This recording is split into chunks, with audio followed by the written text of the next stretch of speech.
All right, y'all. So 6.2 cities across the world. A couple of different things to look at. So first, explaining the process that initiate and drive urbanization and suburbanization. So what causes those things to happen? So the first thing that we're going to look at is this distinction between megacities and metacities, uh, and their spatial outcomes for urbanization located and how they're located primarily in periphery and semi-periphery countries. And this is an example over here of some of those types of cities. And then the suburbanization process. So we'll look at things like sprawl, edge cities, exurbs, boom burbs. These are things that, just some definitions to know. So let's take a look real quick. So this is a map of some of the bigger cities in the world. And just so we're clear, a mega city is when there are 10 million inhabitants or more. All right. So Cairo, Mumbai, Beijing, uh, and meta cities, there aren't as many of these. So meta cities are when there's 20 million or more. And so that's like Tokyo. Tokyo's the biggest. Delhi, Shanghai, Sao Paulo. And a couple of other terms here, micropolitan area. And so micropolitan areas has a population between 10 and 50,000 people. It's a smaller city and surrounding town. So it might be close to a bigger town, but this would be a small city. Okay. A megalopolis, and we'll be looking more at this in just a second, a region in which several large cities are kind of connected together.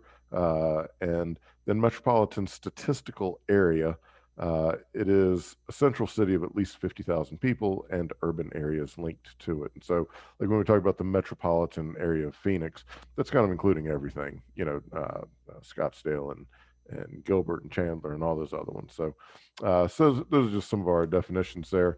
But let's take a look at some of the world's biggest cities because they are truly, truly impressively large. So Tokyo, you can see this is a meta city. Remember, meta city is anything over 20 million people.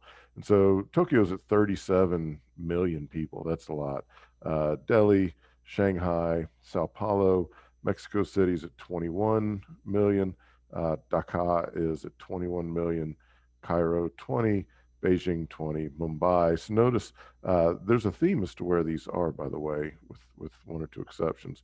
So Osaka is the first one that doesn't hit the meta city. And so New York, here's our biggest one, 18.8 million people in New York. And so this all goes all the way down. But you can see majority of these are located in Asia.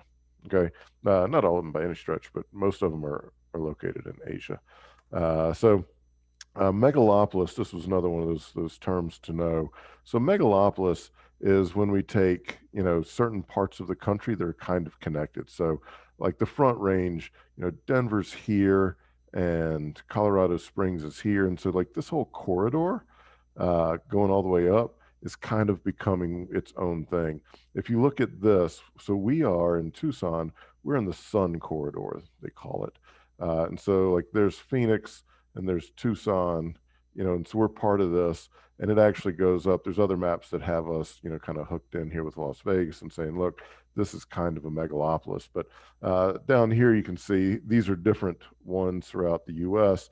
So the Arizona Sun Corridor, this is the projected population growth in that area. So you can see Mesa, Phoenix, Tucson, Prescott, and Scottsdale. That's 39% expected growth. And so we are where we're at is expected to grow. This megalopolis area is expected to grow at almost 40%, which is an impressive growth rate. All right, but you can kind of if you want to pause it and look through and read some of these, you can get the idea. But also notice over here, there's a lot going on there. Okay, and then in California, they break it up here, Sierra Pacific, and then the southwestern part of California. So anyway, you can see all these different ones.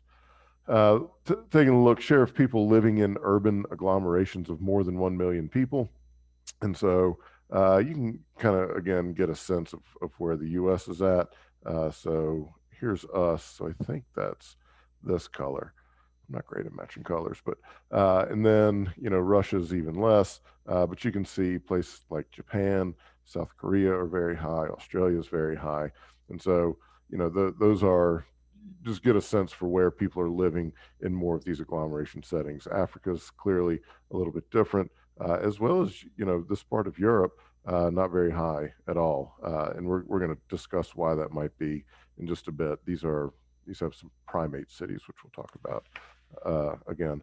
So the last little bit for this video is looking at some of the different terms that are associated with urbanization. And so let's go ahead and knock these out real quick. So suburbanization simply is just a shift from living in the central urban area into the suburbs. Okay, so if you lived, in downtown Phoenix or right in that area, and then you moved out to Chandler, all right, that might, Chandler was a suburb of Phoenix, and so it's just moving outside of the city.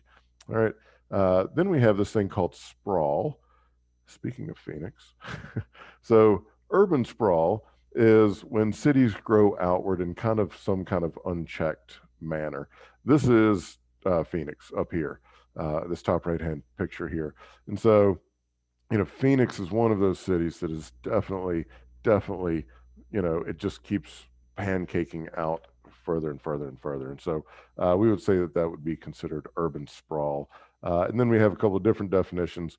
An edge city is a city that's on the edge of a much bigger city. So nodes of economic activity that have developed in the periphery of large cities. So, these smaller cities, or these places like Scottsdale and things like that in Phoenix were considered definitely an edge city for Phoenix. They are starting to kind of become their own thing for sure. But and then we have two more: an exurb. So there we go.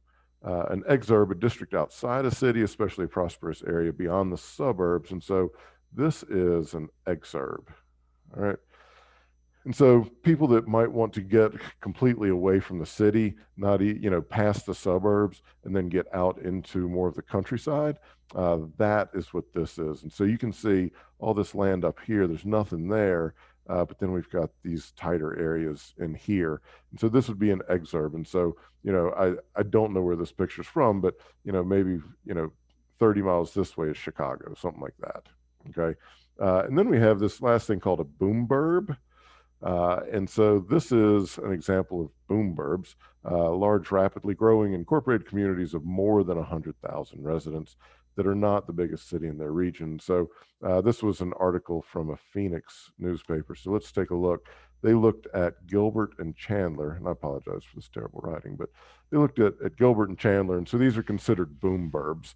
They have more than 100,000 people, and so they've developed very differently, according to this article. Gilbert generally has a lower crime rate. There we go. Lower crime, and they do have a higher income in Gilbert. And in Chandler, it is more of the tech industry. So there's more, we can say more GDP coming out of Chandler than Gilbert. And then Gilbert is,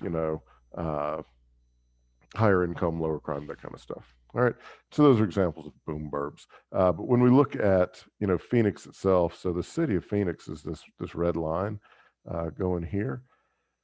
But look at everything that's popped up around it. So Glendale, Peoria, Surprise. Didn't know that one was going to be there. Goodyear, Tempe, Mesa, Gilbert. All these have kind of, risen up in the last however many years, but they were kind of these offshoots outside of Phoenix, and then they just kind of kept building up and up and up. So anyway, that's it for that one. That was under 10 minutes. All right, y'all take care.